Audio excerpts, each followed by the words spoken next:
Magandang araw po, welcome po sa aking channel, Love9 TV. Nandito po tayo ngayon sa Silang Cavite kung saan meron po tayong bagong video presentation, isang residential property. May lot area po ito na 1,450 square meters. Ito po'y titulado, buhay po ang may-ari, kaya wala po kayong magiging problema sa documentation o sa transfer ng title. Patag na patag po ang lupa, kaya usable po lahat. Wala pong masasayang. Napakatahimik po ng lugar, sariwang hangin, at malamig po ang klima. Ito po yung nasa mataas na lugar. Ang estimated elevation above sea level ay 1,355 feet.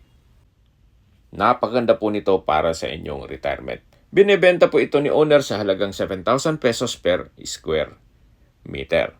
Kung may mga katanungan po kayo, tawag lang po kayo sa aking numero. Ang full video po ay mapapanood nyo sa aking YouTube channel, Love9 TV Official.